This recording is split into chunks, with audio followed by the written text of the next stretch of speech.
मनसे नेता संदीप देशपांडे ने मराठी भाषियों के लिए दिया बड़ा बयान। कहा, अगर ज्यादा पैसा देने पड़े तो भी हिंदू मराठियों को काम पर रखें। इस बयान ने भाषा विवाद को एक बार फिर हवा दे दी। सामना के जरिए संजय राउत का सवाल, टीपू सुल्तान पर गुस्सा है तो पाकिस्तान के साथ क्रिकेट मैच पर सरकार की चुप्पी आखिर क्यों? मेयर बनते ही एक्शन में आ गई रितु तावड़े। मलाड में अवैध बांग्लादेशी बस्तियों पर चला हथौड़ा। अवैध रूप से बसी झोपड़ियों को जबरदोश कर दिया गया। शिंदे को हराना है तो घर वापस लौटाएं। गणेश नाइक को संजय राउत ने दिया शिवसेना उद्धव गुट में शामिल होने का बड़ा ऑफर।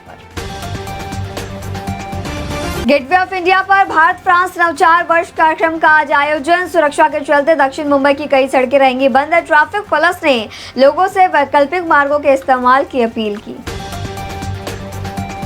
दहिसर में 1.5 साल की बच्ची से दरिंदगी, एकनाथ शिंदे ने दिए सख्त कार्रवाई के निर्देश। यौन शोषण के बाद बच्ची को कचरे के ढेर में फेंका गया। बच्ची की हालत इस समय नाजुक।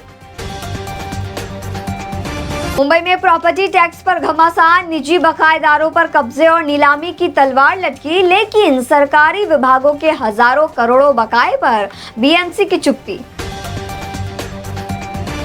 थाने के गैमुक जंक्शन पर सुबह के समय भीषण टक्कर, बेकाबू भारी वाहन ने कई गाड़ियों को रौंदा। ऑटो चालक गंभीर रूप से हुआ घायल। घंटों जाम के बाद यातायात बहाल। भीड़भाड़ से जूझती लोकल ट्रेनों पर एक्शन, छात्र की जान जाने के बाद श्रीकांत शिंदे ने दी राहत की खबर। नई रेल लाइनों पे बढ़ेगी अतिरिक्त सेवाएं, सुरक्षा होगी मजबूत। महाराष्ट्र की राजनीति में भावुक पल, अचानक बैठक के दौरान रो पड़ी सुनेत्रा पवार। दिवंगत नेता अजीत पवार के सभी पदों का भार अब सुनेत्रा पवार पर आ चुका है। भ्रष्टाचार के आरोप के बाद एकनाथ शिंदे और भाजपा मंत्री गणेश नाइक के बीच टकराव तेज। अब श्रीकांत शिंदे ने दी लोकसभा चुनाव में खुली चुनौती। कहा, गणेश नाइक आमने सामने आकर चुनाव लड़े। अचानक बीमार पड़ने के बाद तेजस ठाकरे को रिलायंस अस्पताल में भर्ती कराया गया, लेकिन अब विपक्ष ने सोशल मीडिया पर सवाल उठाया कि बेटे को मनपा के सरकारी अस्पताल में क्यों नहीं भर्ती कराया। गोवंडी में सड़क का नाम टीपू सुल्तान के नाम पर रखा जाएगा। रितु तावड़े ने भी 2013 में इस प्रस्ताव को मंजूरी दी थी। कांग्रेस ने भाजपा के दोहरे रवैये का किया पर्दाफाश। पिछले 1.5 महीने में मुंबई और आसपास के इलाकों से 60 बांग्लादेशी गिरफ्तार। रोहित शेट्टी फायरिंग केस में बड़ा खुलासा, राजस्थान से 6 आरोपी गिरफ्तार। मकोका के केस में कार्रवाई करते हुए अब तक 11 लोग और गिरफ्तार हो चुके हैं। मामले की जांच तेज।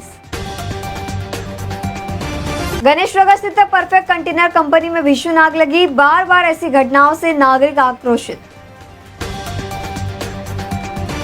बीएमसी में वैधानिक समितियों के सदस्यों का चयन आज किया जाएगा। 20 फरवरी को स्थायी व शिक्षा समिति अध्ययन पद का चुनाव।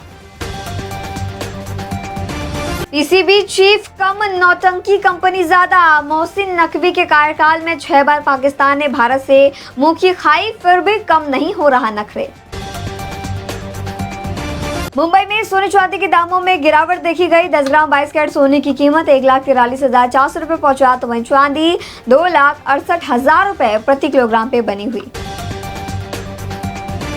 बुलंद मेट्रो दुर्घटना के बाद एमएमआरडीए हरकत में आया। मेट्रो लाइन की सुरक्षा का निरीक्षण करने के लिए अलग से एक टीम गठित की गई।